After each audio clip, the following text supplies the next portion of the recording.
"I'm too big for you," the Amish mail-order bride said, her voice breaking in shame. But the Virgin Mountain man looked her in the eyes and whispered back, "You're perfect." Snow drifts against a lonely cabin in the high Colorado hills. Inside, a woman scarred by years of ridicule wonders if she has finally found a place to belong. Outside, a powerful cattle baron sharpens his grip on the valley's water, vowing to drive them out. Whispers echo through the town church. Letters arrive from the east, warning of disgrace and shunning. Fire lights the night sky as their winter stores burn to ash. But this is more than a story of survival. It's about a woman who believes she is unworthy of love, and a man who's never known it at all. Together they must face ridicule, betrayal, and the crushing weight of the past. Will the world's judgment tear them apart? Or will their courage prove that love can make even the too big and the too broken perfect in God's eyes? Your comments remind me that we're not alone in feeling deeply. If loyalty, second chances, and human dignity mean something to you, then you're right where you belong. Through the frost-glazed window, Anna watched the snow fall in the growing darkness. The flakes drifted like scattered feathers, coating the rugged Colorado landscape in white. Behind her, the cabin's fire crackled steadily, casting dancing shadows on the rough-hewn walls. The warmth touched her back, but a deeper chill remained in her heart. She turned from the window to study her unexpected host. Robert Boone sat in his wooden chair, his large frame somehow making the sturdy piece look small. His eyes were fixed on the flames, lost in thought. The silence between them felt as vast as the mountain range outside. Anna's fingers worried at the worn fabric of her dress. She was accustomed to silence. It had been her constant companion in Pennsylvania, where the other young women would fall quiet when she entered a room. But this silence felt different. Not judgmental, just uncertain. "The beans are good," she offered quietly, glancing at her empty bowl on the table. The simple meal had been filling, if plain. "You cook well for a bachelor?" Robert's shoulders tensed slightly at her voice, but his reply came gentle and low. "Much obliged, though it ain't much compared to what I reckon you can make." He paused, clearing his throat. "My sister Sarah, she tried teaching me some, but cooking was never my strong suit." "Sarah." Anna tested the name. "She's the one who—" She trailed off, unsure how to describe the situation that had brought her here. "Who arranged all this without telling me?" Robert finished, a hint of wry humor in his voice. "That's Sarah, all right. Always trying to take care of her older brother, even from 2 states away." The fire popped loudly, making Anna jump. Robert noticed but said nothing, his kind eyes meeting hers briefly before returning to the flames. His consideration touched something deep inside her. How long had it been since someone had shown her such gentle regard? "I should wash the dishes," Anna said, rising from her chair. The familiar task would settle her nerves, but as she gathered the bowls, her hands trembled, and one slipped from her grasp. Robert moved with surprising quickness for such a big man, catching the bowl before it could shatter on the floor. Their fingers brushed as he handed it back, and Anna felt heat rise in her cheeks. "I'm sorry," she mumbled. "I'm not usually so clumsy. It's just—" She gestured helplessly at the whole situation. "No need for sorry," Robert said softly. "It's been a day of surprises for us both." Anna nodded, grateful for his understanding. She moved to the wash basin, welcoming the simple routine of cleaning. The familiar motions helped ground her in this unfamiliar place. Behind her, she heard Robert adding another log to the fire. "The storm's settling in," he commented. "Might have 6 inches by morning, way it's coming down." Anna dried the last bowl, then turned to face him. "I've imposed enough. Perhaps I should try to find lodging in town." "No." Robert's voice was firm but gentle. "Roads'll be treacherous, and town's a good 10 miles. You'll stay here tonight." His face reddened slightly. "I'll sleep by the fire, of course. The bedroom's yours." "I couldn't take your bed," Anna protested. "The floor will serve me fine." Robert shook his head. "My ma, God rest her soul, would rise from her grave if I let a lady sleep on the floor while I took the bed. You'll be safe here, Miss Stoltzfus. You have my word on that." The sincerity in his voice touched her deeply. How strange that she felt safer with this mountain man she'd just met than she had among her own people these past years. Since her husband's death, she'd faced countless sideways glances and whispered comments about her size, her clumsiness, her failure to fit the mold of what an Amish woman should be. But Robert had called her perfect. The memory of his words from their first meeting that morning warmed her more than the fire. She'd stepped down from that wagon, certain he would reject her on sight, as so many others had. Instead, his quiet acceptance had cracked something in her carefully constructed walls. "Thank you," she said softly, meaning far more than just the sleeping arrangements. Robert nodded, already spreading his bedroll near the hearth. "There's extra quilts in the chest if you need them. Nights get cold up here." Anna retreated to the small bedroom, carrying the oil lamp he'd given her. The room was spare but neat, with a narrow bed covered in a simple blue quilt. A rough carved cross hung on one wall, evidence of Robert's faith, matching the well-worn Bible she'd seen him reading earlier.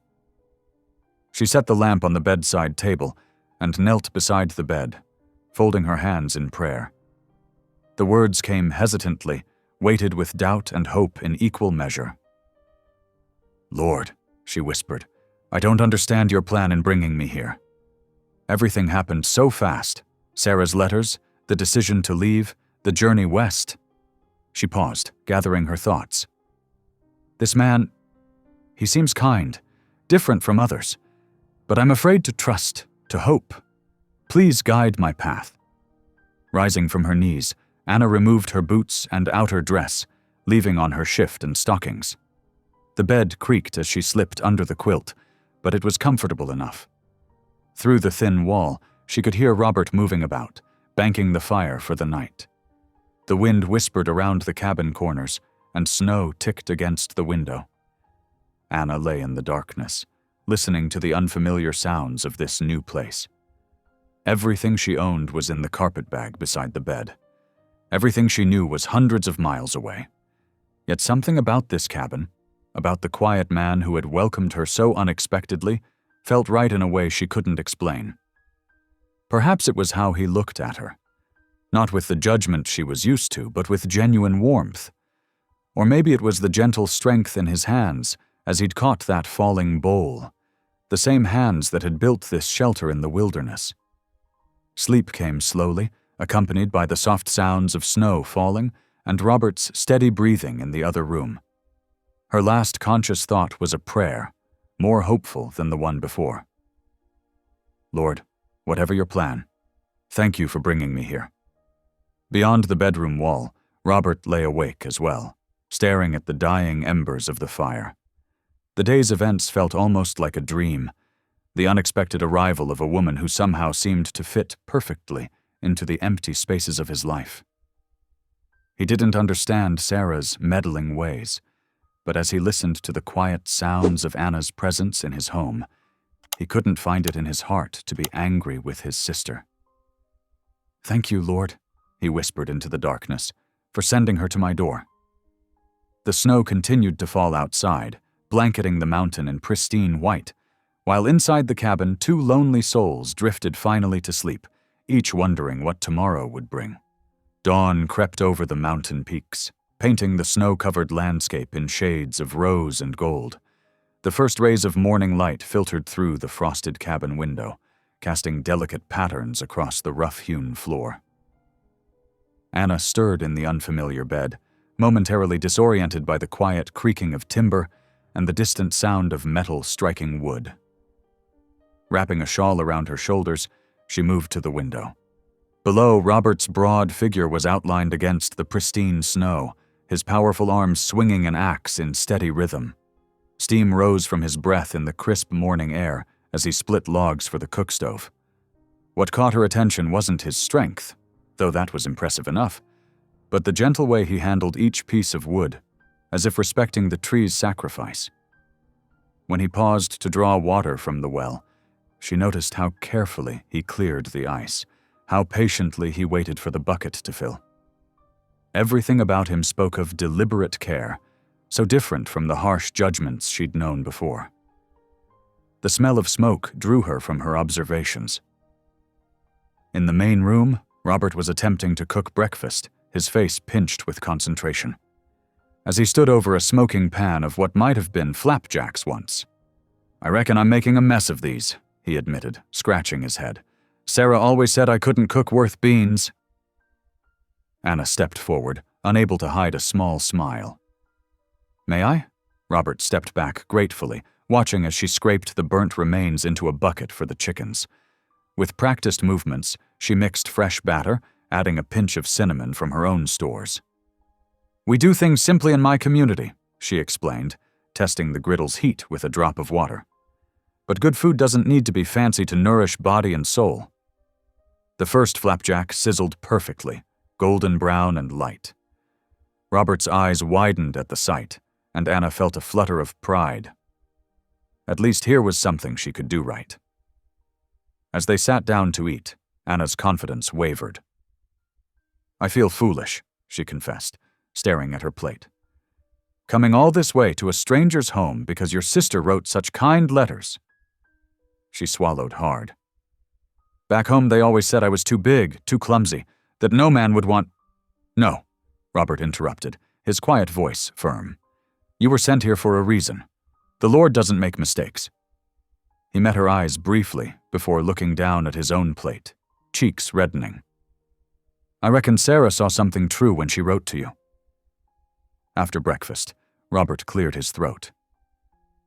"We need supplies from town. Would you—" He hesitated. "Would you care to ride down with me?" "My mule Jenny's gentle enough." Anna's heart jumped. She hadn't ridden much before, and certainly not on mountain trails, but Robert's steady presence gave her courage. "I would like that," she said softly. Robert helped her mount, his strong hands respectful as he guided her foot to the stirrup. Anna clutched the saddle horn, trying not to show her nervousness as the mule picked its way down the snowy trail. Robert walked alongside, one hand on Jenny's bridle, occasionally warning of rough spots ahead. The town appeared suddenly around a bend, a collection of wooden buildings strung along a single street. As they approached, Anna felt the weight of curious stares. Women paused in their errands to watch, and men stepped aside, nodding to Robert with obvious surprise at his companion. The mercantile bell jangled as they entered. While Robert spoke with the shopkeeper about supplies, Anna browsed the shelves, pretending not to notice the whispers behind her. "That's Robert Boone's mail-order bride?" one woman hissed to another. "Lord above, she's as big as he is." "Well, what did you expect?" came the reply. "Everyone knows he's that virgin giant who never comes to town except for church. Probably scared of regular-sized women." Heat flooded Anna's face. She set down the bolt of fabric she'd been examining, ready to flee. But then Robert was beside her, his presence solid and sure. "You're perfect," he whispered, just loud enough for her to hear. The simple words, repeated from yesterday, wrapped around her like a warm blanket. She straightened her shoulders, finding strength in his unwavering support. They finished their shopping in comfortable silence. Robert insisted on buying her a length of blue calico she'd admired, though she protested the expense. The ride home was easier, Anna more confident in the saddle as Jenny climbed steadily upward through the gathering dusk. That evening, sitting by the fire with her mending, Anna felt the day's emotions wash over her. The town's whispers had hurt. She couldn't deny that. But every time the sting of those words rose up, she remembered Robert's quiet defense, his consistent kindness. It confused her, this gentle giant of a man who looked at her like she was precious instead of peculiar. Robert sat in his chair across the hearth, whittling what looked like a new spoon to replace one that had cracked that morning. The firelight played across his features, highlighting the care he took with each stroke of his knife. Everything about him was careful, deliberate, as if he knew his own strength and chose daily to be gentle with it. The familiar rhythm of her needle helped settle Anna's thoughts. She was still embarrassed by the town's reaction, still uncertain of her place here. But somehow, in this quiet cabin with this quiet man, she felt more at peace than she had in years. Robert's unwavering kindness had begun to chip away at the walls she'd built around her heart, letting in dangerous tendrils of hope. She glanced up to find him watching her, his eyes warm in the firelight. He quickly looked away, returning to his whittling, but not before Anna caught the hint of a smile beneath his beard. Her own lips curved in response as she returned to her sewing, the comfortable silence between them worth more than any words could say. The morning sun had barely warmed the frost-covered ground when Robert stepped outside to begin his daily chores. His axe rang out in steady rhythm, each stroke precise as he split logs for the cook stove. Anna watched from the cabin window while kneading bread dough, admiring how the morning light caught his broad shoulders.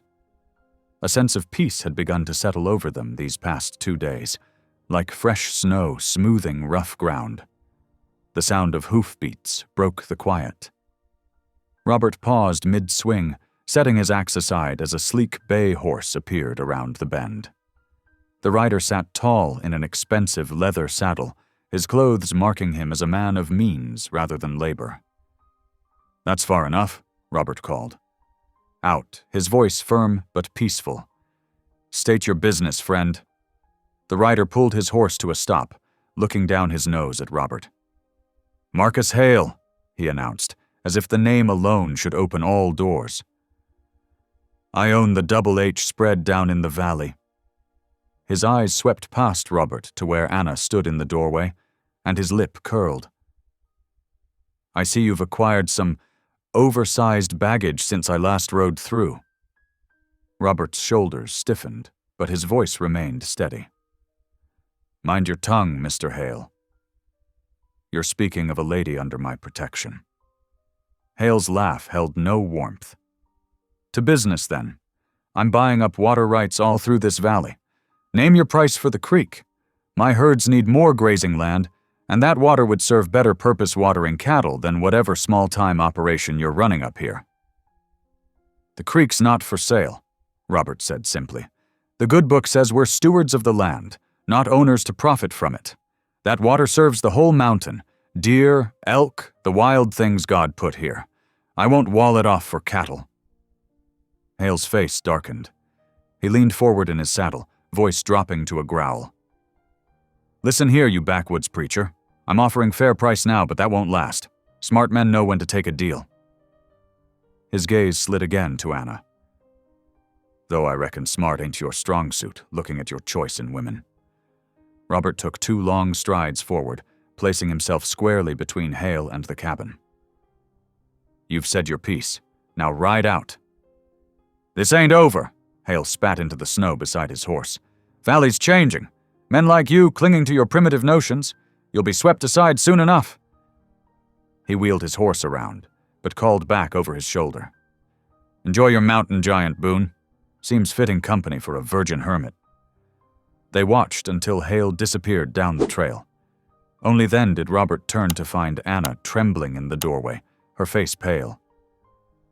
"Come inside," he said gently. "That dough needs tending, and I smell something mighty fine in the oven." The day passed in unusual quiet. Anna went about her tasks with mechanical precision, but her usual gentle humming was absent. Robert split more wood than needed, his axe biting deep into each log as if it bore Hale's sneering face. Evening drew in early, as it did in the mountains.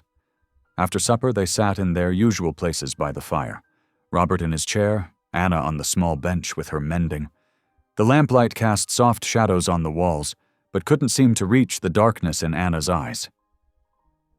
"I thought I'd left it behind," she finally whispered, her needle stilling in her lap. "Back east, in my community, they never let me forget how different I was. Too tall, too broad, taking up. Too much space in a world built for smaller women." Her voice caught. The elders said my size was a sign of pride that needed humbling. Even at worship I could feel their stares, hear their whispers. Robert set aside the harness he was oiling. Their words held no truth then, and Hale's words hold no truth now. But what if they're right? Anna's words tumbled out like water through a broken dam. What if I am too much, too large, too plain, too— Stop. Robert's voice was soft, but carried the weight of mountain stone. He knelt beside her bench, careful to keep a respectful distance. When I look at you, I see strength that matches your gentle heart. I see capable hands that create beauty from plain flower and thread. I see— He paused, choosing his words with care. I see the woman God meant you to be, not the shadow others tried to make you become. Tears spilled down Anna's cheeks.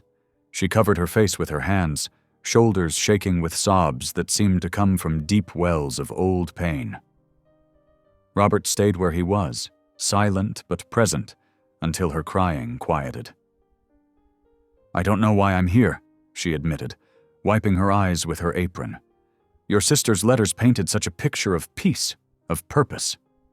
But now there's trouble coming, and it's partly because I'm here, being seen with you in town, making people talk. You're here because the Lord led you here, Robert said firmly. Hale would have come regardless. He's been trying to buy up the whole valley for years. This is about water rights, not us. Anna looked at him then, really looked, and saw the quiet certainty in his face. She felt something shift inside her, not quite belonging yet, but perhaps the beginning of it.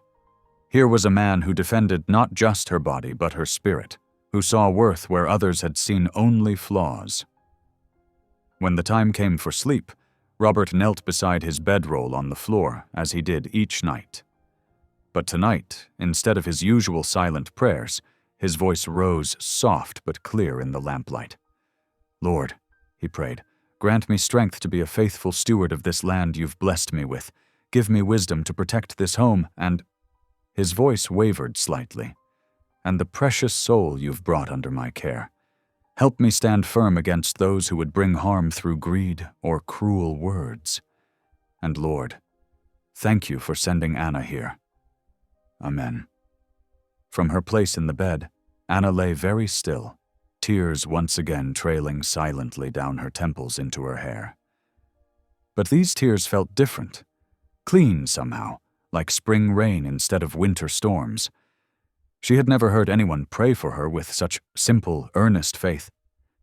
In Robert's words, she heard no judgment, no conditions, only gratitude and care. Sleep was long in coming that night, but when it did, it brought a peace Anna hadn't known in years. Outside, an owl called softly across the snow-hushed valley, and somewhere far below, Marcus Hale plotted his next move. But here in the cabin, warmed by banked coals and honest prayers, hope had begun to take root. The wind began its mournful howl just before midnight, rattling the cabin's shutters like angry fists. By morning, snow had sealed them in, drifts piling high against the door. Robert pushed it open with effort, letting in a blast of frigid air as he checked the depth. 3 feet already, he reported, closing the door firmly. And more coming. We'll be here a spell. Anna stood at the wooden table, kneading bread dough with steady hands. Will we have enough supplies? Plenty. Robert moved to stoke the fire. Got dried meat, flour, beans, creeks close enough to reach for water. We'll manage fine. The first day passed in quiet industry. Anna noticed Robert's shirt sleeve coming apart at the seam and insisted on mending it. He sat awkwardly as she worked, unused to such attention. My mother taught me to always keep a needle handy, she said, her stitches neat and even. In our community, we believed idle hands invited trouble. Robert watched her work, fascinated by the sureness of her movements. Reckon she taught you well? She did. Anna tied off the thread. There, should hold better now. The wind howled louder as evening approached. Robert pulled a wooden box from beneath his bed, setting it on the table. Inside were pieces of dry pine and a worn carving knife.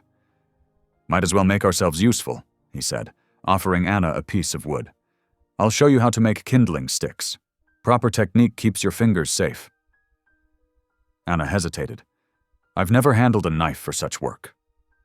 "It's simple enough," Robert demonstrated, his large hands surprisingly delicate as he carved thin curls of wood. "See? Just let the blade do the work." Anna's first attempts were clumsy, but Robert showed patience, guiding her hands until she found the right angle. Soon, a small pile of curled kindling grew between them. The shared task filled the cabin with comfortable purpose, keeping the storm's loneliness at bay. The second day brought even fiercer winds. They worked together to hang quilts over the windows, trapping precious heat. Robert showed Anna his mother's old recipe book, and together they made corn dodgers and bean soup. The simple meal tasted like a feast in their snug shelter. "Never thought I'd be grateful for a storm," Robert admitted as they cleaned up. "Usually just means extra work and worry." Anna understood. In the forced closeness of these hours, her usual guardedness had begun to soften. Robert's quiet ways put her at ease, different from the judgmental stares she'd known before. The third day dawned gray and wild. They'd fallen into a rhythm now, Robert tending the fire and checking their stores, Anna keeping their little world in order. That evening, as the lamp cast warm light through the cabin, Robert reached for his Bible. "Would you mind if I read aloud?" he asked. "It's been my custom, though I've had only myself for audience these past years." "Please," Anna said softly, settling onto her bench with her mending. Robert's voice was deep and clear as he read from the Psalms. "The Lord is my shepherd, I shall not want. He maketh me to lie down in green pastures." The familiar words wrapped around Anna like a warm shawl. Without thinking, she began to sing one of the plain hymns she'd known since childhood. Her voice rose strong yet trembling, filling the cabin with pure, unadorned melody. Robert's reading faltered, then stopped. He sat transfixed as Anna sang, her eyes closed in reverence. Amazing grace, how sweet the sound, that saved a wretch like me. When the last note faded, Robert's eyes were bright with unshed tears. "I haven't heard such singing since my mother passed," he whispered. "She used to sing just so, when winter storms raged outside." Anna felt her cheeks warm at his words. "In our community, we sang without instruments, just voices lifting together." "It's a gift," Robert said simply, "like having a piece of heaven right here in this cabin." Something shifted between them in that moment, a deepening of trust, a recognition of shared faith that went beyond words. They sat in comfortable silence as the fire crackled and the wind slowly began to ease. Dawn of the fourth day brought blessed stillness. The storm had passed, leaving a transformed world of pristine white. Robert dug out his snowshoes from a storage chest. "Care to see something?" he asked Anna. When she nodded, he helped her bundle up in his spare coat and showed her how to strap on the snowshoes. They made their way carefully through the deep snow to the creek. Though ice rimmed its edges, the water still flowed dark and steady beneath. Robert pointed to a flat stretch of ground nearby. "Come spring, I mean to plant a garden here," he said. "Good soil, close to water. Thought maybe some squash, beans, whatever you think might grow well." Anna's heart caught at his words, not just the mention of spring, but the casual way he included her in his plans. She could almost see it. Neat rows of vegetables pushing up through rich earth, herself quilting by the window while bread baked in the oven. A real home, not the temporary shelters she'd known since becoming a widow.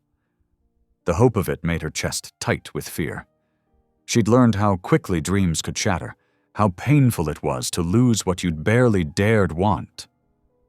Yet standing there beside Robert, watching him describe where each crop might go, she couldn't quite squash the tender feeling taking root in her heart. "We should head back," Robert said finally, noting how the sun had climbed. "Need to clear paths to the woodpile and barn before anything freezes." Anna nodded, suddenly grateful for the prospect of physical work to distract her from her swirling thoughts.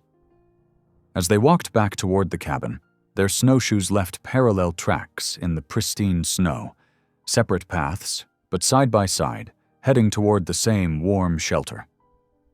The early morning sun cast long shadows across the frost-covered ground as Robert hitched the wagon for their journey to Sunday service. Anna stood in the doorway, fidgeting with her plain black bonnet, her stomach churning with nerves. She hadn't attended a proper church service since leaving her Amish community. "Ready?" Robert asked softly, offering his hand to help her up onto the wooden seat.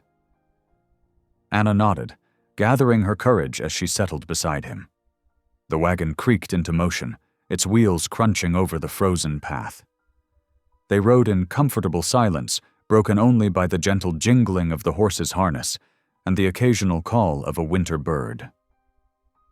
As they approached the small log-built church, Anna's breath caught. Families were already gathering outside, their Sunday best a parade of wool coats and carefully pressed clothes. The moment Robert helped her down from the wagon, she felt the ripple of attention sweep through the crowd. Whispers drifted on the crisp air. "That's her, the mail-order bride. My, she is a tall one. Robert Boone, of all people." Robert's hand remained steady at her elbow as they walked toward the church steps. The pastor, a silver-haired man with kind eyes, met them at the door. "Welcome, welcome," he said warmly, extending both hands to clasp Anna's. "I'm Pastor Matthews. We're so pleased to have you join our congregation." Anna managed a small smile, ducking her head. "Thank you, sir."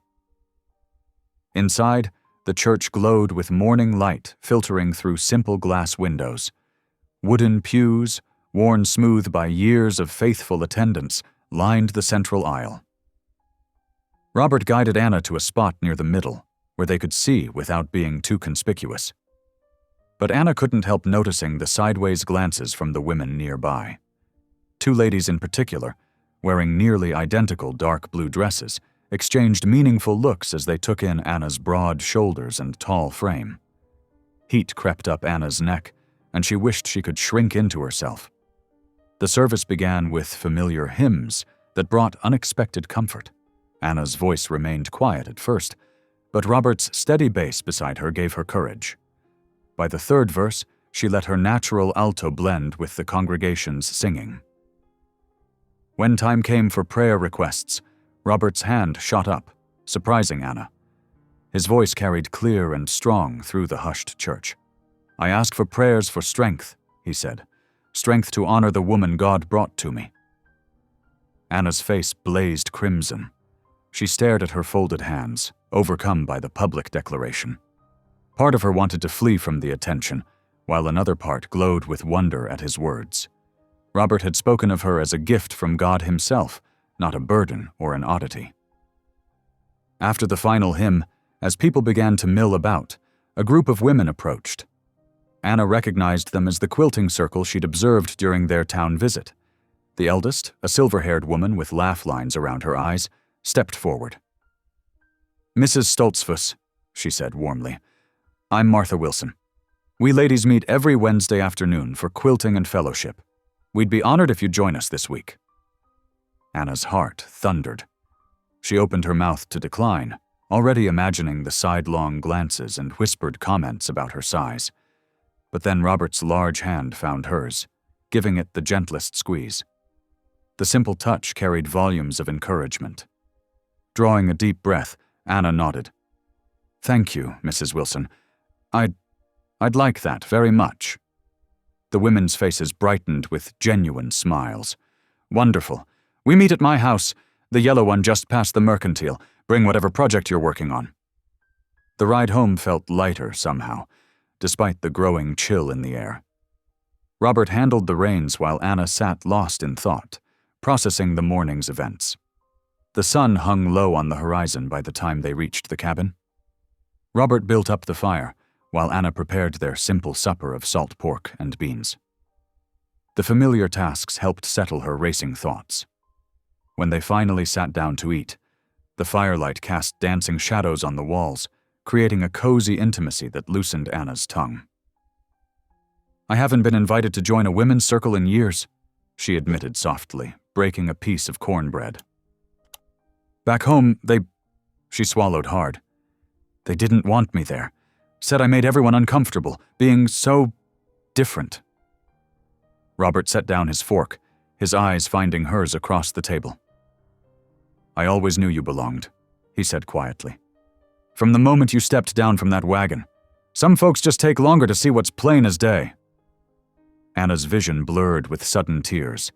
She looked at Robert's earnest face in the firelight, remembering his prayer in church. Could it be true? Had God's hand really guided her here, to this remote cabin, to this gentle giant of a man who saw worth where others saw only oddity? The question lingered in her heart as they finished their meal in comfortable silence, broken only by the crackling of the fire and the distant cry of a lone coyote. Whatever tomorrow might bring, for the first time in years, Anna felt the tender shoots of hope taking root in her soul. The wagon rattled up the snowy path toward Robert's cabin, the afternoon sun casting long shadows through the bare trees. Anna sat quietly, still processing the morning's church service, while Robert handled the reins with steady hands. As they rounded the final bend, something unexpected caught their attention. Fresh hoofprints in the snow leading to and from the cabin. "Looks like we had a visitor," Robert said, his brow furrowing as he guided the wagon to a stop. Near the cabin door, partially sheltered from the snow, lay a single envelope. Robert collected it while helping Anna down from the wagon. The moment he handed it to her, Anna's face went pale. She recognized the precise, angular handwriting immediately. Bishop Yoder from her community back east. Her hands trembled as she held the envelope. Robert busied himself unhitching the horse, giving her privacy while stealing concerned glances her way. Anna finally gathered the courage to open it once they were inside the warm cabin. She unfolded the letter with shaking fingers, her eyes scanning the carefully written words. The more she read, the more the color drained from her face. Without warning, her knees gave way, and she collapsed into the wooden chair by the table. Deep, racking sobs shook her broad shoulders. Robert stood frozen, uncertain how to respond to her distress. He'd never seen Anna break down like this, not even during their awkward first meeting. Slowly, carefully, he approached and placed his large hand over her trembling one, where it lay on the table. "What is it?" he asked softly. Anna drew several shuddering breaths before she could speak. It's my late husband's family," she managed between sobs. "They're demanding I return east immediately.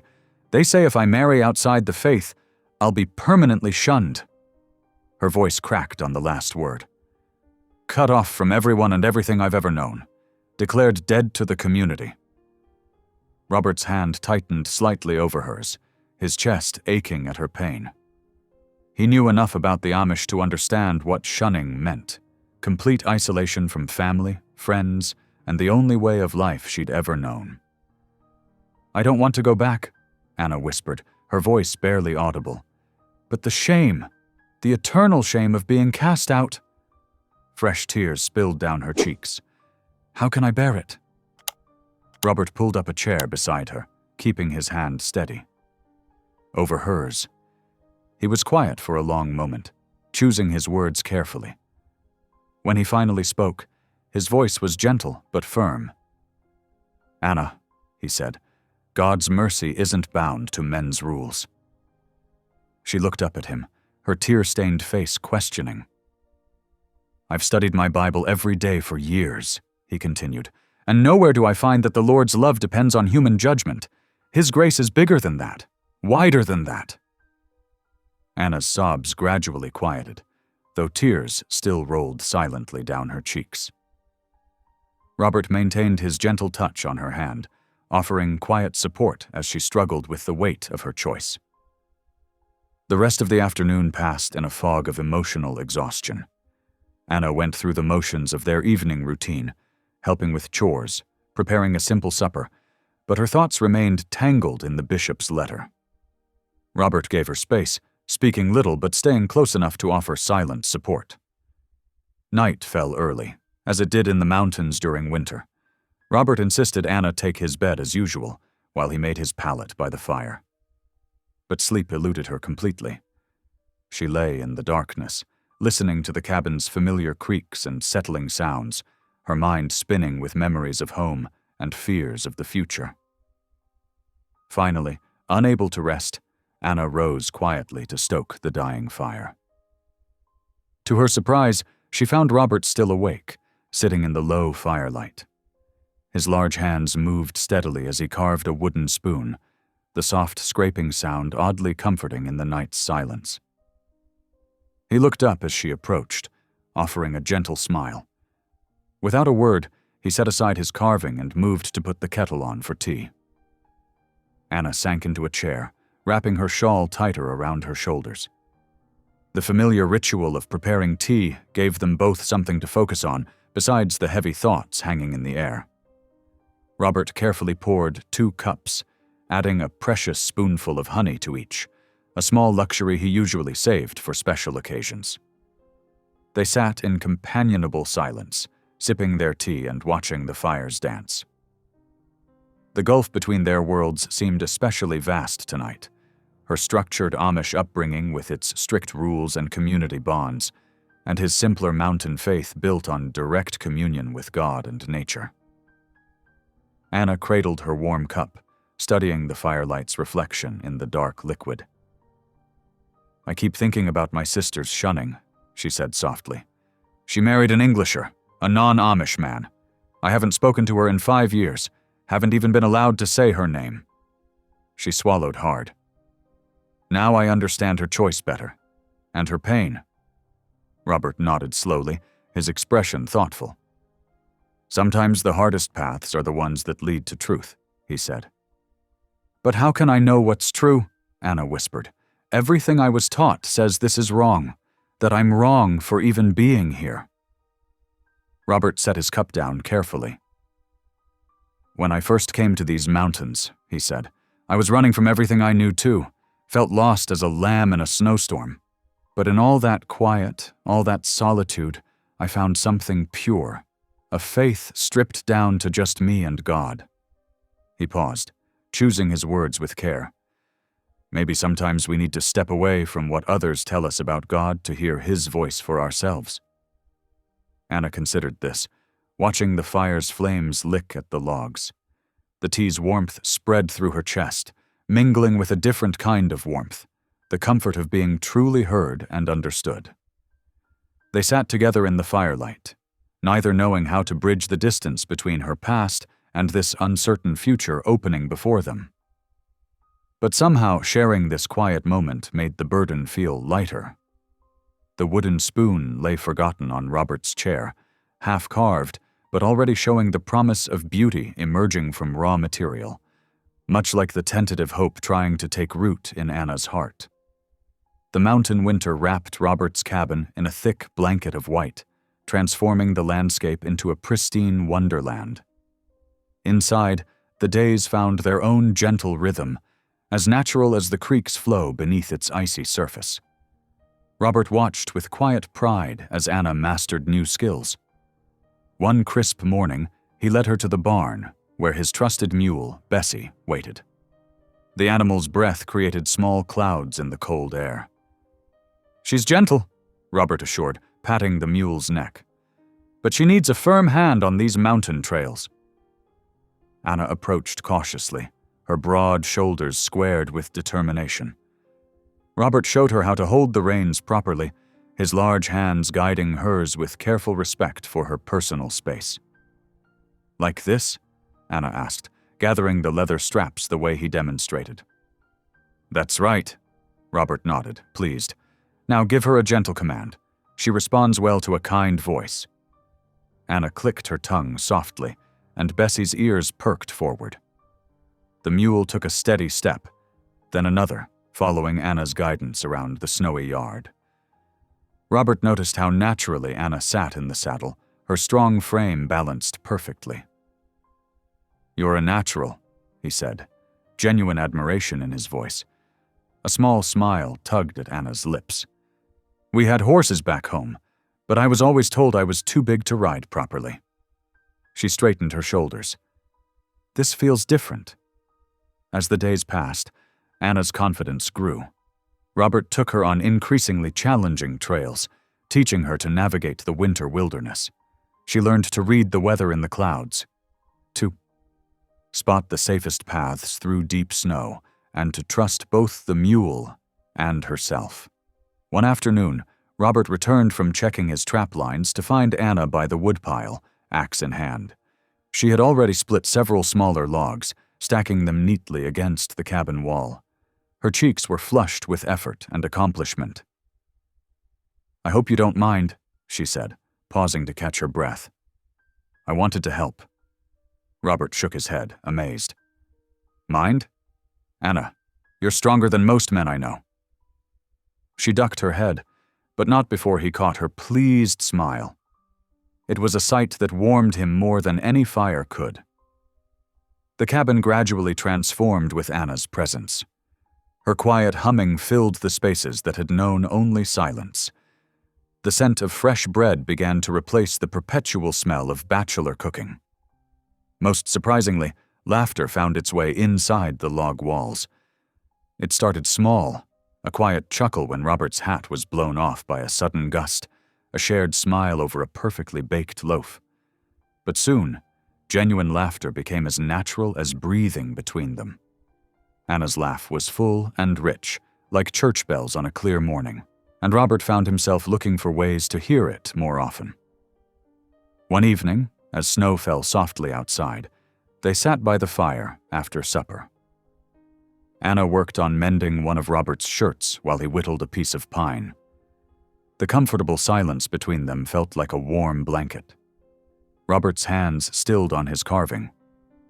Something had been weighing on his mind, something he felt Anna needed to know. His heart hammered against his ribs as he gathered his courage. "Anna," he began, his voice barely above a whisper. "There's something I should tell you." She looked up from her sewing, her eyes reflecting the firelight. "What is it?" Robert swallowed hard, his fingers nervously working the piece of wood. I never touched a woman before." His face flushed deep red. "Not once." The confession hung in the air between them, Anna's hands lowered to her lap, the shirt forgotten. "Never?" she whispered. Robert shook his head, unable to meet her eyes. "I always wanted to wait, to do things proper according to God's plan, but then the years passed, and I stayed alone up here." His voice trailed off. Anna sat very still, tears beginning to spill down her cheeks. Suddenly, everything made sense. Why he never looked at her with the judgment she'd grown to expect, why his compliments came from such a pure place. He never learned to see her body as wrong, because he never learned to see women's bodies through the lens of experience or comparison. With trembling fingers, Anna reached across the space between them and touched his hand. Robert's whittling knife stilled completely.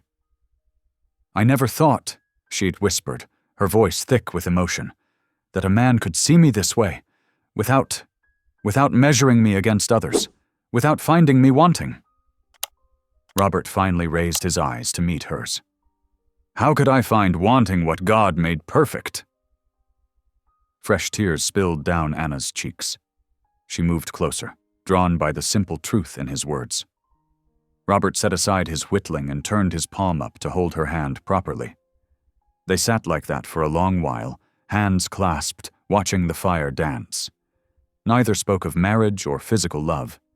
Those conversations would come in their own time, guided by prayer and proper consideration.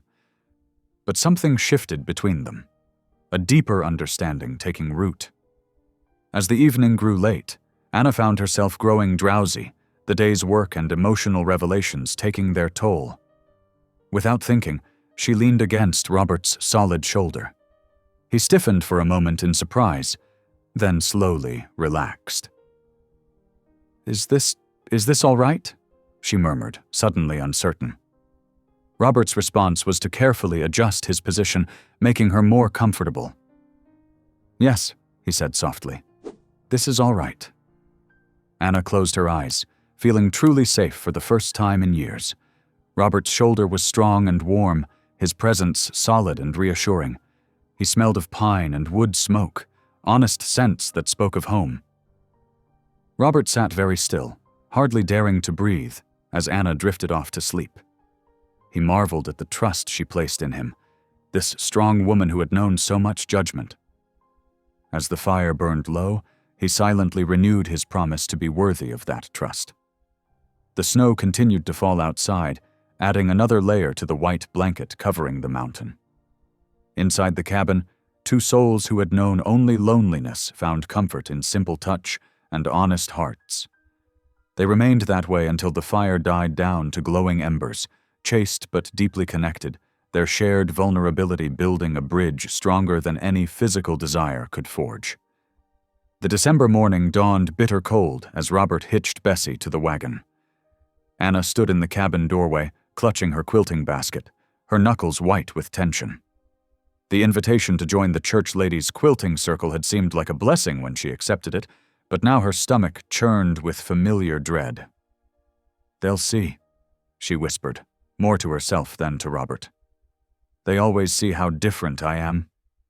Robert paused in his work, looking up at her with steady eyes. "What they'll see is your skill with a needle, and your heart if they have wisdom to look." Anna managed a weak smile, touched by his unwavering support. She climbed into the wagon, her thick wool skirt rustling against the wooden seat. Robert settled beside her, and they set off down the snowy trail toward town. The journey passed in comfortable silence, broken only by Bessie's steady hoof falls and the creak of wagon wheels. As they approached the clapboard house where the quilting circle met, Anna's breathing quickened. Robert helped her down from the wagon, his large hands gentle on her waist. "I'll fetch supplies at the mercantile," he said softly. "Come find me there when you're done." Anna nodded, gathering her courage. The front door loomed before her like a mountain to climb. She took one step, then another, hearing the murmur of women's voices inside. Her hand trembled as she reached for the latch. The door creaked open, and conversation stopped. 6 women looked up from their work, needles poised mid-stitch. Anna's throat went dry. She'd seen this moment before, back in her Amish community, the pause before the whispers, the stifled laughter. But then Sarah Miller, the pastor's wife, smiled warmly. "Anna, come in before you let all the heat out. We've saved you a spot by the window. The light's best there for detailed work." Still wary, Anna made her way to the indicated chair. She unpacked her basket with careful movements, laying out her current project, a simple 9-patch pattern in shades of blue and cream. The familiar ritual of arranging her supplies helped steady her nerves. "My word," came a soft voice beside her. "Those are the finest stitches I've seen in an age." Anna looked up to find Martha Jenkins, one of the older women, examining the corner of her quilt. The praise was genuine, without a hint of mockery.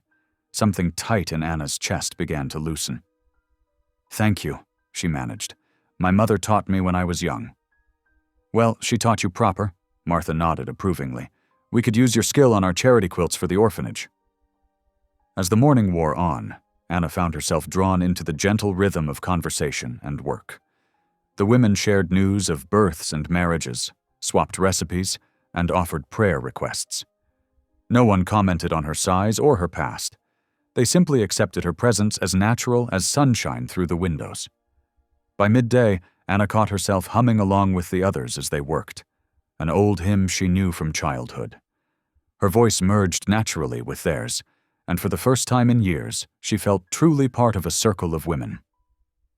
Meanwhile, at the mercantile, Robert was selecting supplies: flour, coffee, salt pork. He moved deliberately through the store, checking his list twice to be certain he didn't forget anything Anna might need. The shop bell jangled, and heavy boots crossed the wooden floor. "Well, if it ain't the mountain man," Marcus Hale's voice dripped with false friendliness. How's that oversized? Mail-order bride working out? Must be eating you out of house and home." Robert continued examining a bolt of wool cloth, his face impassive. "Mr. Hale." "Come now, Boone." Hale stepped closer, his voice lowering. "You can tell me, what possessed you to saddle yourself with such a creature? Unless—" He smirked. "You couldn't do any better?" Robert turned slowly, drawing himself up to his full height. His voice remained calm, but steel ran beneath the words. "Mr. Hale, I'm warning you proper. Speak of my Anna that way again, and we'll have trouble." Hale laughed, but his eyes turned cold as river ice. "Trouble? Boy, you don't know the meaning of the word. Yet." He adjusted his coat, revealing the pistol at his hip. "Think on my offer about that creek. Time's running short for playing nice." Robert held his gaze steadily, refusing to be intimidated. After a long moment, Hale turned and strode out, leaving the threat hanging in the air like smoke. The shop owner, Mr. Peterson, emerged from behind his counter. "You watch yourself, Robert. That man's got murder in his heart, and he ain't above using it to get what he wants." Robert nodded grimly, completing his purchases in silence. He loaded the supplies into the wagon, all the while turning over Hale's words in his mind. The threat was clear: either sell the creek rights or face escalating violence. When Anna found him later, her face was glowing with happiness. Robert tucked away his worry, not wanting to shadow her joy. They rode home through the gathering dusk, Anna chattering about the quilting patterns she'd learned and the women who had welcomed her. "Martha Jenkins invited me to help with the charity quilts," she said, wonder in her voice. "She said my stitching was too fine to waste." She paused, emotion catching in her throat. "Robert, they saw me. Really saw me. Not my size, not my differences. Just me." "Of course they did," Robert replied softly, though his heart ached with the knowledge of Hale's continued cruelty. "Anyone with eyes can see your worth." Back at the cabin, Anna lit the lamp while Robert stabled Bessie. The warm light spilled across the wooden floor as Anna set out their simple supper. She hummed as she worked, the tune from the quilting circle still in her heart. "I never thought I'd find this again," she admitted as they sat down to eat. "Back home, after my husband died, the women's circles closed to me. They said I was too different, too much. But today—" She smiled, tears gleaming in her eyes. "Today I belonged." Robert reached across the table and covered her hand with his. "You belong here, Anna. Don't ever doubt that." He watched her face in the lamplight, memorizing the joy that softened her features. Silently, he renewed his. Vow to protect her, to shield her from Hale's malice and any other threat that might try to dim her newfound happiness. The creek could freeze solid before he'd let that man hurt what was growing between them. Anna squeezed his hand, unaware of his inner struggle. For now, that was as it should be. Robert would carry the weight of Hale's threats alone, guarding the peace that Anna had finally found among the quilting women's circle of acceptance. The winter morning dawned clear and cold, sunlight glinting off fresh snow. Anna stood at the cabin window, kneading bread dough while watching Robert check the mules in the barn. These quiet moments had become precious to her, the rhythm of daily life, the certainty of his presence. The peaceful scene shattered when Robert burst through the door, his face ashen. "Smoke, over the south pasture."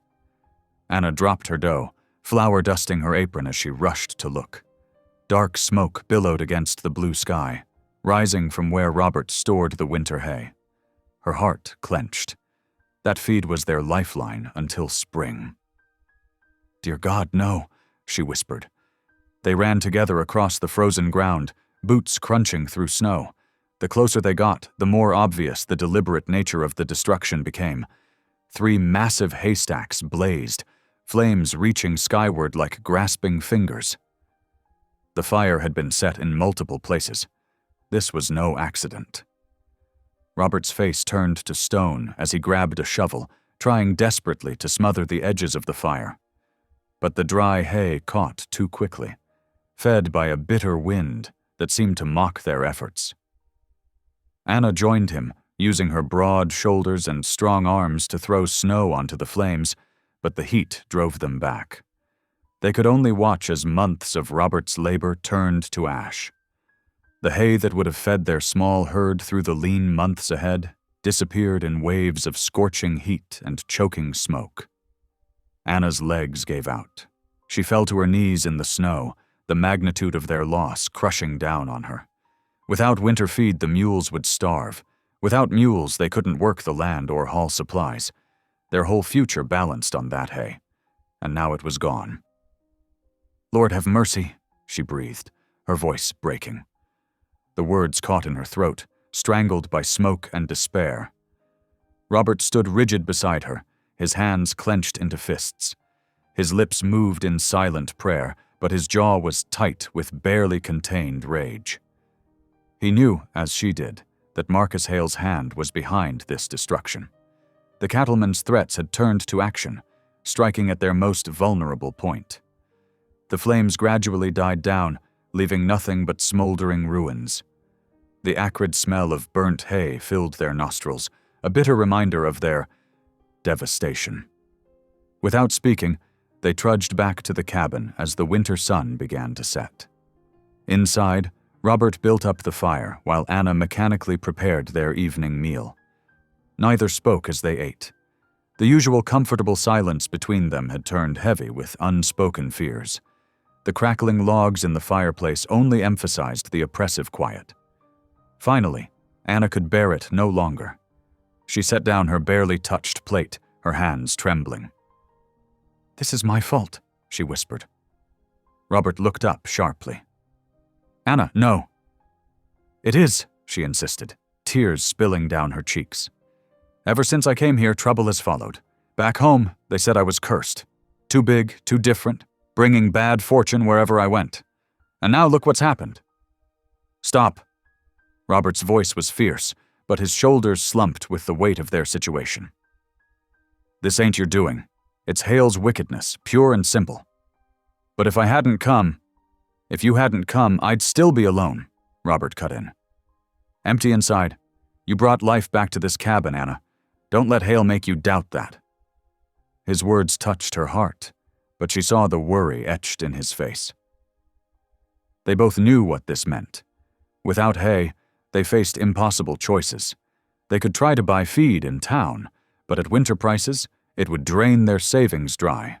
Or they could sell some of their stock, but that would cripple their ability to work the land come spring. The night passed slowly. Anna lay awake in bed, listening to Robert's restless movements on his pallet by the fire. She knew he was wrestling with the same fears that plagued her, not just for their survival, but for their future together. When dawn's first light crept through the window, Anna rose to start breakfast. But Robert's bed was empty. She found his boots missing from their place by the door. Fear gripped her heart as she hurried outside.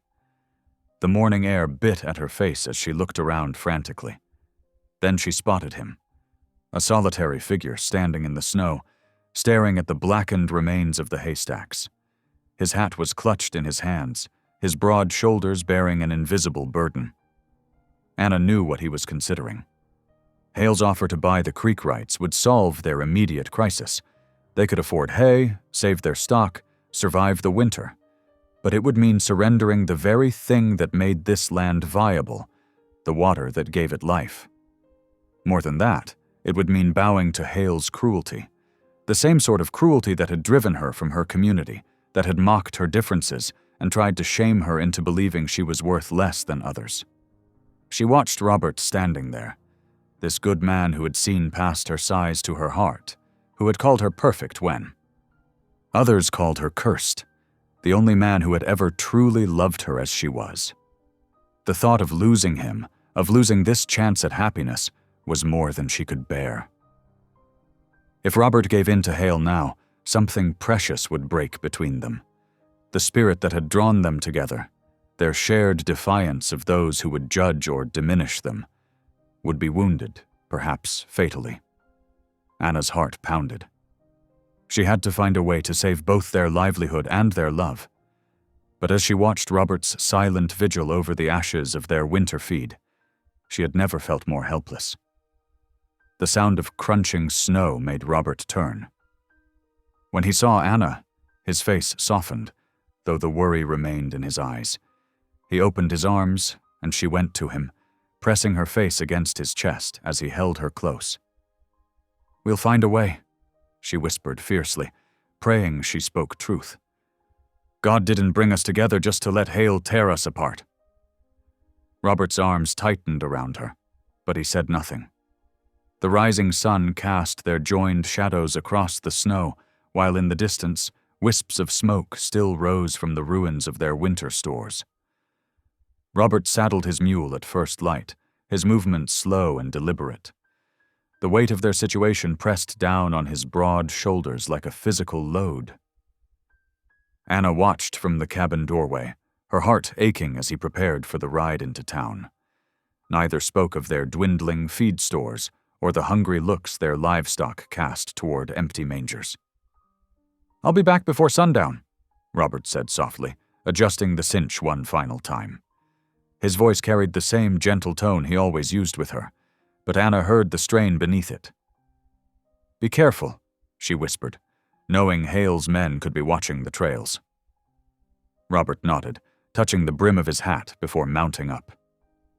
Anna stood in the doorway until horse and rider disappeared down the snowy path. Only then did she let her shoulders slump, allowing herself to feel the full weight of her worries. The morning stretched before her, empty and cold. In town, Robert tied his mule outside the small log church. Pastor Matthews was sweeping snow from the steps, his breath visible in the crisp air. He straightened at Robert's approach, reading the trouble in the younger man's face.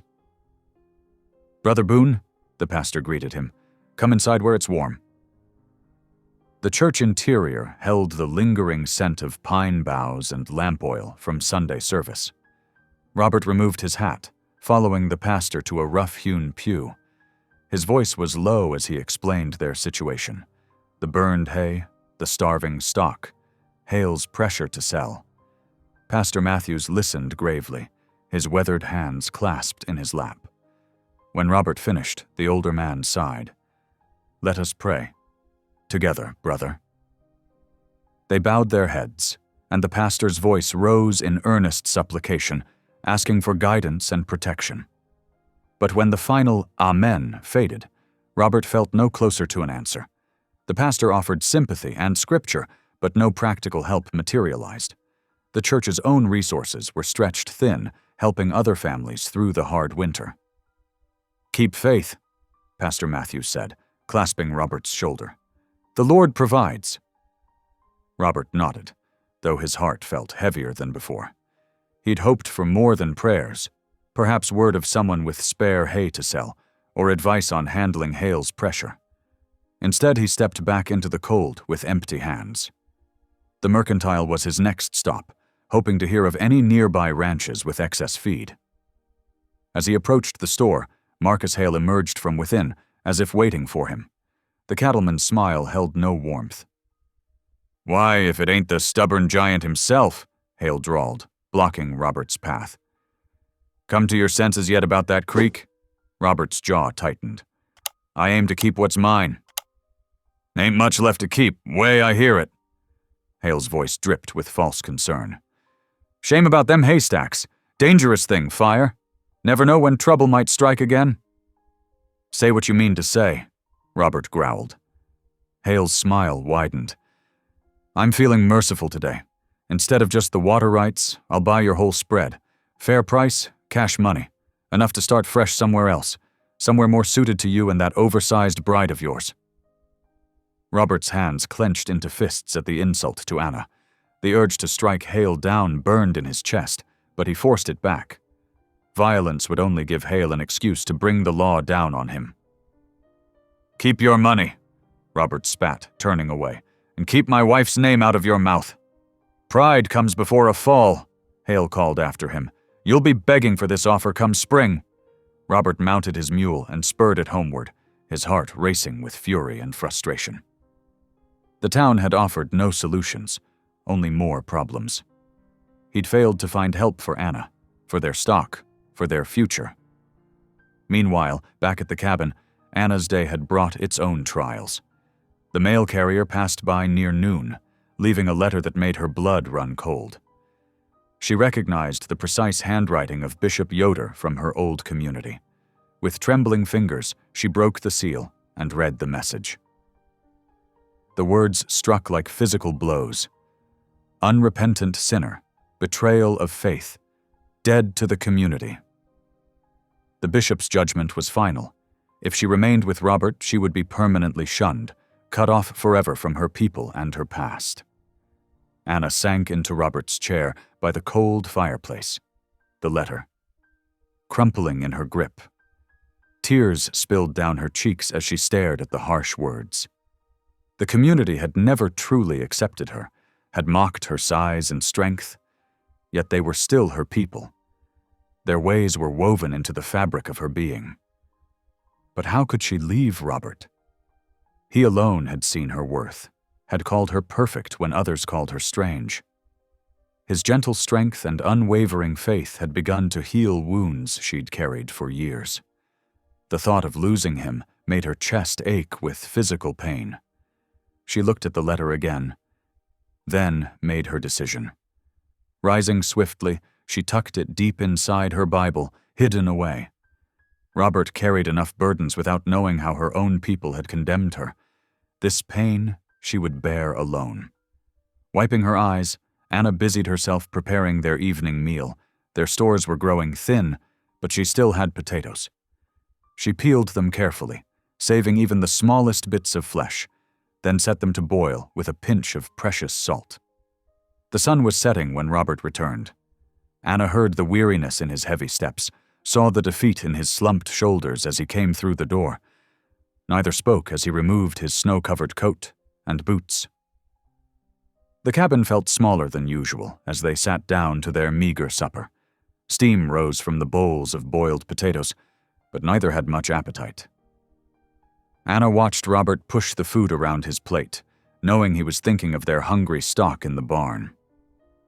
Outside, snow began to fall again, thick flakes drifting past the window. The soft shushing sound seemed to muffle the world, wrapping their little cabin in layers of isolation and sorrow. Each kept their fears hidden, trying to protect the other from additional worry, but the weight of unspoken burdens lay heavy between them. Robert finally set down his fork, barely having eaten. "I'm sorry, Anna, I couldn't." His voice caught. "I couldn't find any help in town." "You did what you could," she said softly, reaching across the table to touch his hand. She didn't mention the bishop's letter burning a hole in her Bible, nor did he speak of Hale's threats and mockery. The fire crackled in the hearth, casting dancing shadows on the walls as the snow continued to fall. In the barn, their hungry stock shuffled restlessly, and in the cabin, two hearts ached with the strain of protecting each other from their private fears, while outside their door, winter's grip tightened around their fragile dream of happiness. The wind howled like a wounded beast, rattling the cabin windows with increasing fury. By mid-morning, the snowfall had turned into a full blizzard, trapping Robert and Anna inside once again.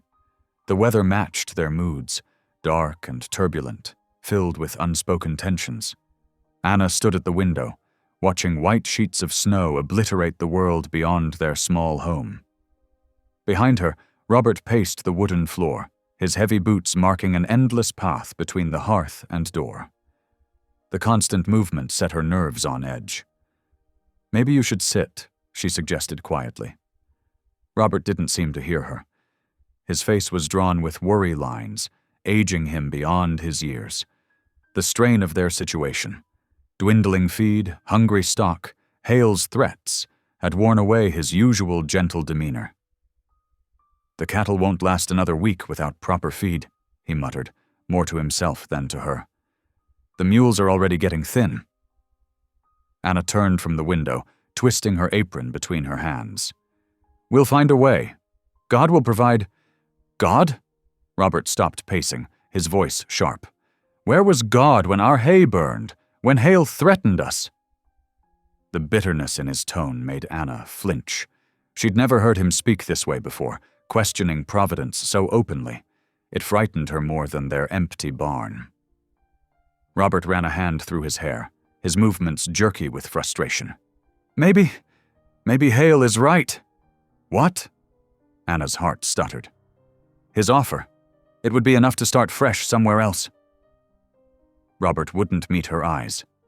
"Somewhere better for you. Somewhere you wouldn't have to suffer through this hardship." Anna felt as if he'd struck her. The words she'd been holding back for days burst forth like water through a broken dam. "Is that what you think I want? To run away?" "I'm trying to protect you." Robert's voice rose. "Look at what my stubbornness has brought you. Empty cupboards, frozen fingers, endless worry. You deserve better than this struggle." "Do you think I crossed half a country to see you give up?" Anna's own anger flared hot and bright. "I left everything I knew, my faith community, my people, because I believed God led me here. To you." She stalked across the room until she stood before him, drawing herself up to her full height. "I've spent my whole life being told I was too big, too strong, too different. But you saw me as perfect. Was that a lie?" Robert's face crumpled. "No, Anna, never." "Then don't you dare suggest we surrender to that snake, Hale." Her voice cracked with emotion. "Don't you dare act like running away would protect me. The only thing that would break me is watching you give up your principles, your faith, your land, just because times are hard." The force of her words seemed to fill the small cabin, drowning out even the howling wind. Robert stared at her, shocked by her outburst. Then he turned away, shoulders slumping, and walked to the door. For one terrible moment, Anna thought he might walk out into the storm. Instead, he just stood there, one hand pressed against the rough wood. "I don't know what to do anymore," he whispered. "I pray and pray, but I feel so weak." The admission hung in the air between them. Anna's anger drained away, leaving only aching sadness. Without another word, she retreated to the far side of the cabin, taking up her mending with trembling hands. Robert eventually moved to his workbench, but the wooden spoon he tried to carve showed none of his usual skill. Hours crawled by in suffocating silence. They barely touched the thin soup Anna prepared for supper. The storm continued its assault outside, but the tension within the cabin felt far more dangerous. Night fell early, as it always did in winter. Robert built up the fire one last time, then knelt beside his bed as he did every evening. Usually Anna would lie quiet in her own bed, listening to his soft prayers. But tonight was different. "Dear Lord," Robert's voice shook as he began, "forgive my weakness. I've failed in my duty to this land, to the woman you brought to me. I'm not strong enough." His words dissolved into quiet weeping. The sound broke something in Anna's heart. Without thinking, she slipped from her bed and crossed the cold floor. Robert didn't look up as she knelt beside him, but when she took his large hand in both of hers, his fingers clutched at her desperately. "Dear Father in heaven," Anna's clear voice joined his prayer, "give us courage, not just strength for our bodies, but strength for our spirits. Help us remember that you never promise an easy path, only that you will walk beside us through the valley." Robert's free hand covered hers, warm and calloused. "Lord, thank you for sending me this woman of faith. Help me be worthy of her trust. Help me lead with wisdom, not fear." "Thank you for giving me a man who sees me through your eyes," Anna continued, tears rolling down her cheeks. "Guide us through this storm, all our storms, together." Their voices merged into whispered pleas for courage, for guidance, for renewed faith. The storm raged on outside, but here in this moment of shared prayer, they found shelter in each other's presence. When at last they said Amen, neither moved to separate their clasped hands. Robert finally raised his head, his face streaked with tears but somehow lighter. "I'm sorry, Anna. The devil got hold of my thoughts today, made me forget what really matters." "We both lost our way for a bit," she admitted, squeezing his hands. "But God led us back together." They rose from their knees, tear-stained but unified in spirit. The cabin felt warmer somehow, as if their joint prayers had kindled a different kind of fire. Without discussion, they pulled their chairs close to the hearth, sitting shoulder to shoulder in comfortable silence. The storm still howled outside their walls, and tomorrow would bring its own trials. But tonight, their hearts beat stronger for having almost broken.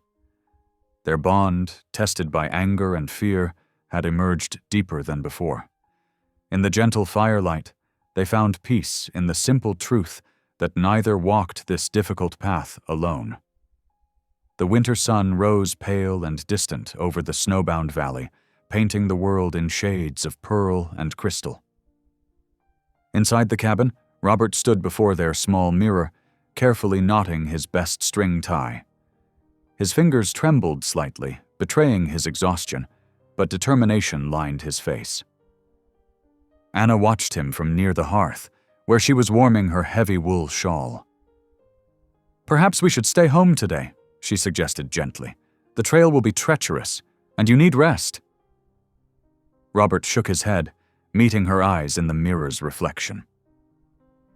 "Today, of all days, we need to be in God's house."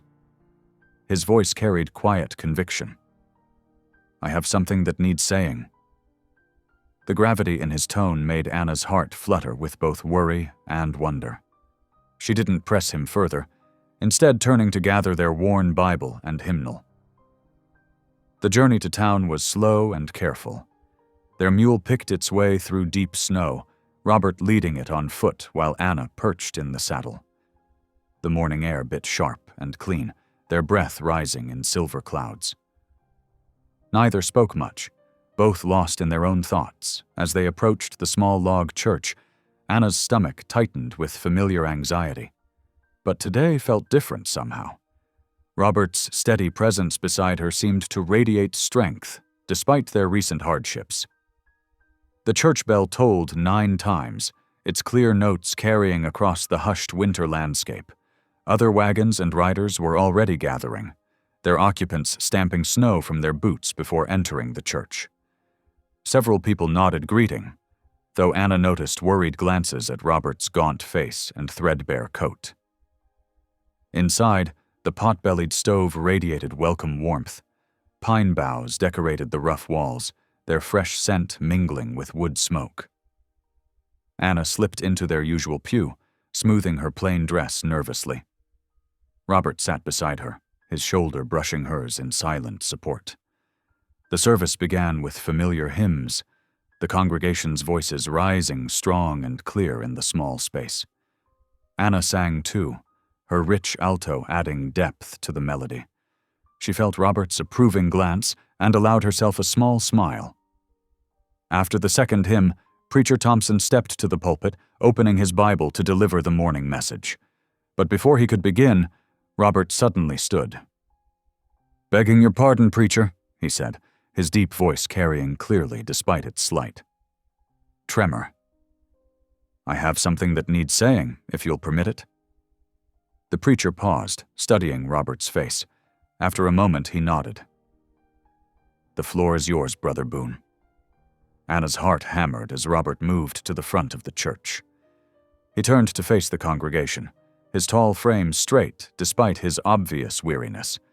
His eyes found hers, drawing strength from her presence. "Most of you know our troubles," he began. "The burned hay, the threats, the hardship. Some might say we're being punished." He paused, gathering his thoughts. "But this morning, reading my Bible, I was struck by something. God never promises an easy path. He promises to walk beside us through the valley." Murmurs of agreement rippled through the church. Robert's voice grew stronger. "The Lord sent me Anna," he continued, causing her cheeks to flush. "Some mock her strength, her size. But I stand here today to declare God made Anna strong for a reason, I will not hide that blessing." Gasps echoed off the log walls. Anna felt tears welling in her eyes as Robert continued. "She crossed half a continent on faith alone. When our hay burned, she split wood herself so we could keep warm. When I faltered in my faith, she lifted me up with her prayers." His voice cracked with emotion. "That strength isn't a flaw to be mocked. It's a gift from God Himself, and I thank Him for it daily." The silence in the church was absolute. Then Preacher Thompson stepped forward, placing a hand on Robert's shoulder. "Amen, brother. The Lord's wisdom often comes in unexpected packages, and He commands us to bear one another's burdens." The preacher turned to address the congregation. "Who among us will help our brother and sister in their time of need?" For one terrible moment, no one moved. Then Josiah Miller, a weathered rancher, stood up. "I've got extra hay in my north barn. It's yours, Robert." Like a dam breaking, others began rising too. Sarah Jenkins offered flour and preserved fruits from her storehouse. The Cooper family promised a share of their winter beef. Even the widow McDougal, who had little herself, volunteered to teach Anna her secret bread recipe. Suddenly, the back door creaked open. Henry Black Elk entered, removing his hat respectfully. The Ute man's quiet presence commanded attention as he spoke. "The deer are running thick in the high meadow," he said in his careful English. "I will bring venison, help repair fences when snow melts." His dark eyes met Robert's. Good neighbors share Earth's gifts. Anna could no longer contain her tears. They flowed freely down her cheeks as she witnessed this outpouring of support. These people weren't seeing her as too big, too strong, too different. They were seeing her worth, her heart, her humanity. Robert's own eyes glistened as he surveyed the room. "I'm much obliged," he said, voice rough with emotion. "More than I can say." "This is what community means," Preacher Thompson declared, standing together against those who would destroy through greed and cruelty. Everyone knew he meant Marcus Hale, though the name went unspoken. The rest of the service passed in a blur for Anna. Her heart felt too full to contain all she was feeling. When the final hymn ended, people crowded around them, offering hugs, handshakes, and practical plans for delivering the promised aid. The women drew Anna into their circle, speaking of quilting bees and canning parties. There was no mockery in their eyes now, only genuine warmth. Mrs. Jenkins even complimented Anna's strong hands, saying they'd be perfect for kneading bread dough. Henry approached Robert quietly, the two men talking in low voices about game trails and spring planting. Their different backgrounds seemed to matter less than their shared respect for the land and its bounty. As they prepared to leave, Preacher Thompson's wife pressed a basket into Anna's hands. The smell of fresh bread and roasted chicken wafted up. "Just a start," the older woman said kindly. "We take care of our own here." Our own. The words echoed in Anna's heart as she and Robert made their way home through the sparkling snow.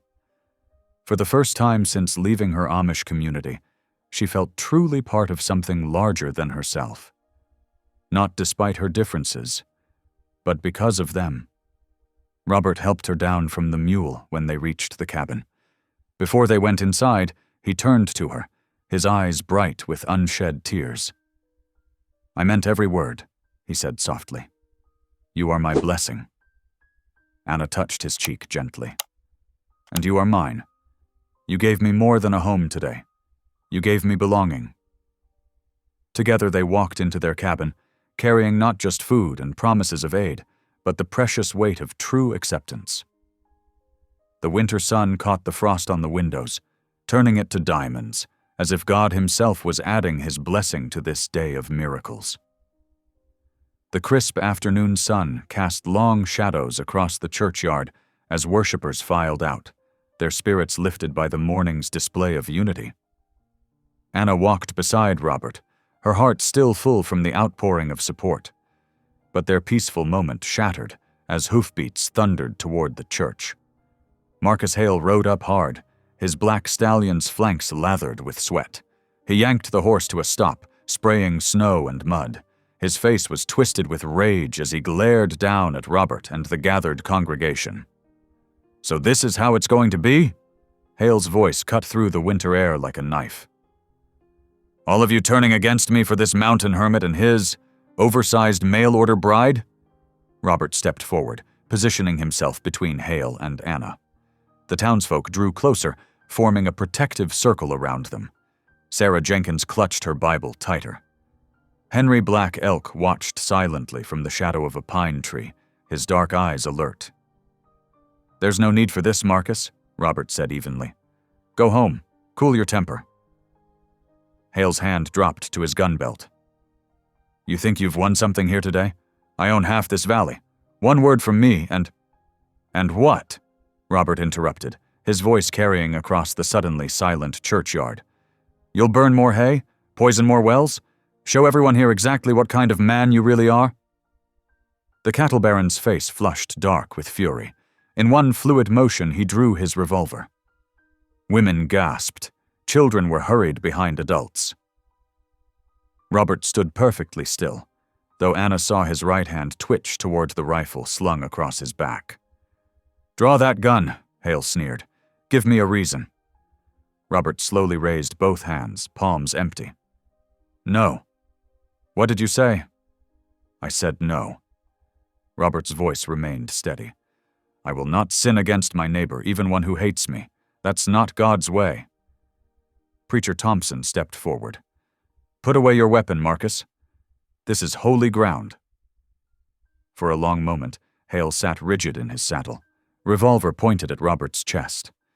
The only sound was the winter wind whistling through bare branches and the nervous stamping of horses. Anna held her breath, fingers cramped from clutching her shawl. Finally, Hale lowered his gun, but his face showed only contempt as he spat a thick stream of tobacco juice into the snow at Robert's feet. "You're nothing but a coward," he snarled. "Hide behind your Bible verses. Soon enough you'll learn what real power means in this valley." He wheeled his horse around, spurring it hard. The stallion leaped forward, scattering people in its path. Within moments, horse and rider disappeared around the bend, leaving only churned snow and shocked silence behind. Anna rushed to Robert's side, her hands trembling as they gripped his arm. "Are you all right?" He nodded, though she felt the tension in his muscles.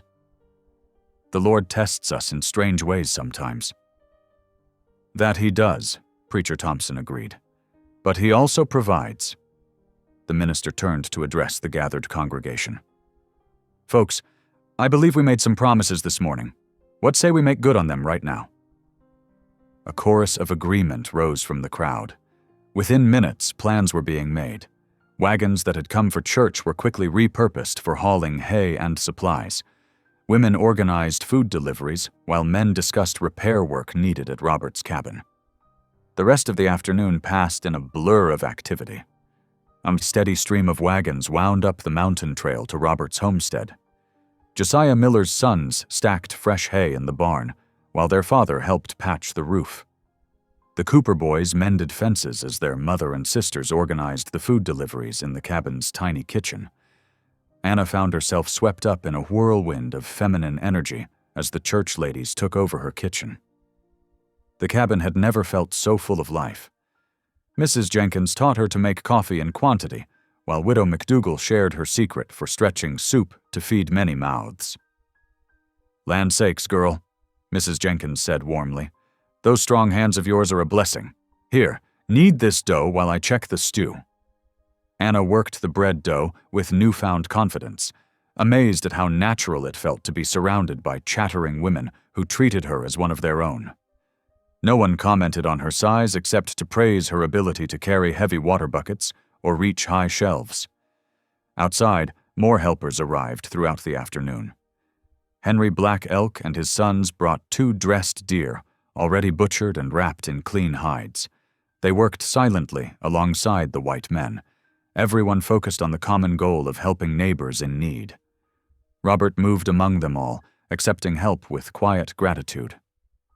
Though Anna could see the strain of pride in his shoulders, he understood this was about more than charity. This was community making itself stronger by standing together. As the winter sun began to sink toward the mountains, the work gradually wound down. Wagons departed one by one, carrying tired but satisfied neighbors back to their own homes. The cabin's root cellar was fully stocked, the hay barn filled, and most critical repairs completed.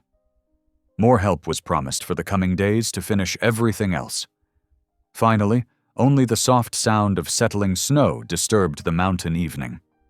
Robert and Anna sat together on their cabin's small porch, watching the last rosy light fade from the peaks. Steam rose from the coffee cups in their cold, numbed hands. "I never expected this," Anna said softly. "All these people giving so freely of themselves." Robert nodded. "The Lord provides, like the preacher said. Though I never thought it would come quite like this." He chuckled quietly. "Remember how empty this valley felt when you first arrived?" "Like the loneliest place on earth," Anna agreed. "And now it's full of friends." Robert's voice was thick with emotion. "People who see you for the blessing you are, just as I do." Anna leaned her head against his shoulder, feeling the solid warmth of him. Below their cabin, lights twinkled in distant farmhouse windows across the valley. Each one represented a family, a neighbor, a thread in the tapestry, of community that had revealed itself today. "Do you think hail will truly cause more trouble?" she asked. "Maybe." Robert sipped his coffee thoughtfully. "But he's shown his true nature now, and we've shown ours. That counts for something in this valley." They sat together in comfortable silence as the first stars appeared in the darkening sky. The valley air was crisp and clean, carrying the scent of pine and wood smoke. Somewhere in the distance, a coyote called, and another answered. Anna closed her eyes, offering a silent prayer of gratitude. For the first time since leaving her Amish community, she felt truly at home. Not just in this cabin or with Robert, but in this valley full of people who had proved today that courage and kindness could overcome fear and greed. The coffee grew cold in their cups as they sat together, watching night settle over their mountain home. Neither felt the need to speak. Their hearts were too full for words. February winds howled across the Colorado mountains, driving snow against the cabin windows in thick white sheets. Inside, lamplight cast a warm glow across worn floorboards as Robert and Anna sat in matching rocking chairs, the quiet broken only by the rhythmic creaking of wood runners and the snap of thread through fabric. Anna's strong fingers moved steadily, patching one of Robert's work shirts. The fabric had torn during fence mending, and she took satisfaction in her neat, even stitches. Beside her, Robert carefully darned a sock, his large hands surprisingly delicate with the small needle. The domesticity of the moment filled her heart with a peace she had never expected to find. Through the frost-edged window, she could see the rebuilt haystack standing proud against the storm, a testament to their community's generosity. Fresh hay rose high within the new fencing, enough to see their livestock through until spring grass emerged. The sight brought tears to her eyes as she remembered the day their neighbors had rallied around them, defying Marcus Hale's cruelty with practical Christian charity. The lamp flickered, sending shadows dancing across Robert's concentrated face, his brow furrowed as he tied off a thread, and Anna felt a surge of tenderness. This gentle giant of a man had changed everything for her. Where others had seen only her imposing size, he had recognized her worth from their very first meeting. "Robert," she murmured, breaking the comfortable silence. Her voice carried a hint of wonder, remembering that first day when she had stepped down from the wagon, certain she would face more rejection. "I told you I was too big for you." Robert set aside his mending and turned to face her fully. His eyes held that same steady warmth that had sustained her through their trials. Without hesitation, he reached for her hand, his calloused palm engulfing her work-roughened fingers. With infinite tenderness, he lifted her hand to his lips and pressed a gentle kiss against her skin. "And I told you the truth," he said softly, his deep voice carrying absolute conviction. "You're perfect."